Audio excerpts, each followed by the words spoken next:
नमस्कार दर्शक बंधु आपण मानक mind care Odisha YouTube channel को स्वागत। आमर ये चैनल माध्यम आपण माने पाइबे मानसिक स्वास्थ्य सचेतनता, घरोई चिकित्सा, हेल्थ एंड लाइफ अवेयरनेस एवं डेली लाइफ रो साइकोलॉजिकल और सोशल मेसेज वीडियो। दर्शक बंधु आज वीडियो रे आमे जानिबा जे कंडोम काहेकि जरूरी, साइकोलॉजी, साइंस और परिवार रो सुरक्षा को लेकिन आज आमे आलोचना करिबा। देखंतु वीडियोटी कौनसी मनोरंजन पाई उद्दिष्ट नुहे। जो माने भी मनोरंजन पाई वीडियो को क्लिक करके आसीचंती सेशन माने आपण माने स्किप करके जाई परिबे। जो माने यार साइकोलॉजी और साइंस ता सहित परिवार रो सुरक्षा विषय रे जानिबा पाई कि चाहुचंती ताले वीडियो को फास्ट टू लास्ट पर्यंत देखिबे। मु सब बेले कहिछि आमर एई चैनल माध्यम रे किछि ना किछि शिखिबा को आपण माने पाइबे, किछि ना किछि नुवा जिंस आपण माने जानिबा को पाइबे। ठीक अछि, तेणु आज आम आलोचना करबा एमिति एक विषय उपरे कथा हेबाकु जाउछे जहाकु नै अनेक लोक लज्जा अनुभव करि पारंती, किंतु एहा प्रत्येक परिवार, प्रत्येक स्वामी स्त्री और प्रत्येक वयस्क व्यक्ति स्वास्थ्य सहित जड़ित। ठीक अच्छे, आलोचना करने पूर्व आपण मानू कही रखे जो मैंने भी आम चैनल को नुआ करी आछंती चैनल को सब्सक्राइब कर दियंतु और पाखरे थिबा नोटिफिकेशन बटन को ऑल रे सेट कर दियंतु, जद्वारा कि जितेबाला ए टाइप रो किछि इंपोर्टेंट अपडेट्स देबी सर्वप्रथम नोटिफिकेशन आपण मानक पाखरे पहुंची परिबो। ठीक अछि, धरंतु जणे चाषी निज जमी रे धान बुणिबा पूर्वरु बाड़ दियंती काहेकि? कारण से जानती जे सुरक्षा प्रथमे समस्या नुहे, प्रथमे सुरक्षा समस्या नुहे। सेहीपरि कंडोम हेउछि एक सुरक्षार उपाय।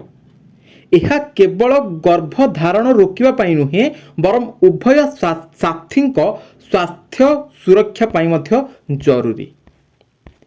जदि आम साइकोलॉजी दृष्टिकोण देखिए, साइकोलॉजी कौन कहूछि? साइकोलॉजी कहे जे परिपक्व व्यक्ति केवल वर्तमान सुख विषय भावती ना, भविष्यतर परिणाम विषय में चिंता करथांती एवं भावी थांती।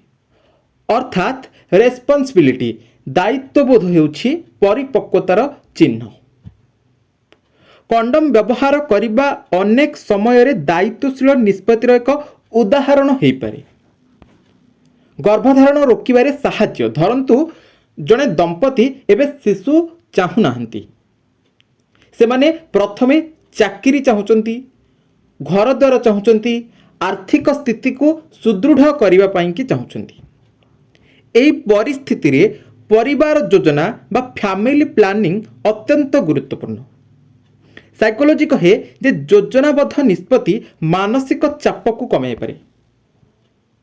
केतक रोग यौन संपर्क माध्यम रे व्यापी पारे। यह को आम एसटीडी बोली कि कहि थाउ, जोटा कि सेक्सुअली ट्रांसमिटेड डिजीज बोली कि कहा जाए। उदाहरण स्वरूप हमर HIV रही, सिफिल्स रही। ठीक अछि, धरंतु वर्षा हेउछि, आपण छत्ता नहीं बाहर को जाउछंती काहेकि? कारण आपण भिजिबा को चाहू नाहंती। छत्ता नेबा माने वर्षा को भय करबा नुहे बरम सचेतन हेबा। सेहीपरि सुरक्षा व्यवहार करबा माने भय नुहे सचेतनता। HIV रो आशंका कौन रहुछि? HIV गोटे गुरुतर संक्रमण अटे। समस्तंग पई स्वास्थ्य सचेतनता अत्यंत जरूरी। साइकोलॉजी कहे विपद हेबा परे पश्चाताप करिबा ठारू विपद पूर्वरु सचेतन हेबा भलो। विपद हेबा परे पश्चाताप करिबा ठारू विपद पूर्वरु सचेतन हेइ जिबाटा भलो। सुस्थ संपर्क केवल भल पाइबा उपरे नुहे, यह निर्भर करे विश्वास उपरे, सम्मान उपरे, दायित्व उपरे। साइकोलॉजी अनुसार जेतेबेले जने व्यक्ति निज साथी स्वास्थ्य को गुरुत्व दियंती, संपर्क अधिक शक्तिशाली हो पारे। अनेक लोक भावंती, आम जदि साइकोलॉजिकली एनालिसिस करिबा, अनेक लोक भावंती मोर किछि हेबो नाही। साइकोलॉजी रे यह को ऑप्टिज्म बायस बोली कि कहि थाउ। अर्थात मनुष्य अनेक समय रे भाबे जे खराब घटना अन्य मानक सहित हबो, ମୋ ସହ ହେବ ନାହିଁ। କିନ୍ତୁ ସ୍ୱାସ୍ଥ୍ୟ ବିଷୟରେ ଏହି ଚିନ୍ତାଧାରା ଆଶଙ୍କାପୂର୍ଣ୍ଣ ହୋଇପାରେ। ଦର୍ଶକ ବନ୍ଧୁ, ସ୍ୱାସ୍ଥ୍ୟ ବିଷୟରେ କଥା ହେବା ଲଜ୍ଜା ନୁହେଁ, ଜ୍ଞାନ ଦରକାର। ସଚେତନତା ମାନେ ଚରିତ୍ର ଖରାପ ନୁହେଁ, ସଚେତନତା ମାନେ ଦାୟିତ୍ୱ। ଜଣେ ଦାୟିତ୍ୱ ବ୍ୟକ୍ତି କେବଳ ନିଜ ବିଷୟରେ ନୁହେଁ, ନିଜ ସାଥୀ ଓ ପରିବାରର ଭବିଷ୍ୟତ ବିଷୟରେ ମଧ୍ୟ ସେ ଭାବିଥାନ୍ତି। ସାଇକୋଲୋଜି ଆମକୁ ଶିଖାଏ ଯେ ପରିପକ୍ୱତାର ଅର୍ଥ ହେଉଛି ଆଜିର ନିଷ୍ପତ୍ତିର ଆସନ୍ତାକାଲିର ପରିଣାମ ବିଷୟରେ ଭାବିବା ଏବଂ ଚିନ୍ତା କରିବା। ଅନେକ ଯୁବକ କହିଥାନ୍ତି, ମୋର କିଛି ହେବ ନାହିଁ, ଗୋଟେ ଥରରେ କ'ଣ କିଛି ହୁଏ? କିଛି ହୁଏନି। ଆମେ ଏକ ପରସ୍ପରକୁ ଭଲ ପାଉଛୁ, ତେଣୁ ସେମିତି କିଛି ଆଶଙ୍କା ନାହିଁ। କିନ୍ତୁ ମନୋବିଜ୍ଞାନ କୁହେ ବା ସାଇକୋଲୋଜି କହେ, ମଣିଷ ବହୁତ ସମୟରେ ତୁରନ୍ତ ଖୁସି ପାଇଁ ଭବିଷ୍ୟତର ବଡ଼ ସମସ୍ୟାକୁ ଅଣଦେଖା କରିଦିଏ। ଗୋଟେ ଛୋଟ ଉଦାହରଣ ମୁଁ ଆପଣମାନଙ୍କୁ ଦେଉଛି। ଧରନ୍ତୁ ଜଣେ ଯୁବକ ଆଉ ଯୁବତୀ ଥିଲେ ଏବଂ ସେମାନେ ଭାବିଲେ ଆଜି କିଛି ହେବ ନାହିଁ, କଣ୍ଡମର ଆବଶ୍ୟକତା ନାହିଁ।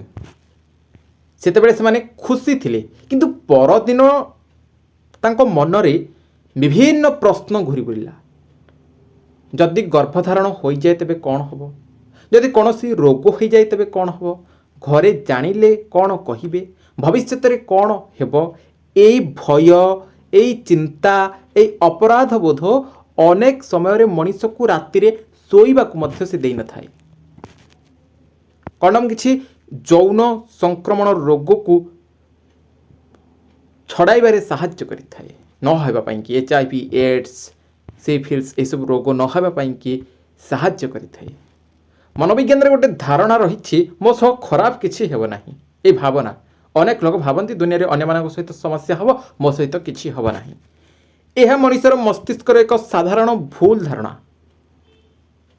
ଏହା ମଣିଷର ଗୋଟେ ସାଧାରଣ ଭୁଲ ଧାରଣା।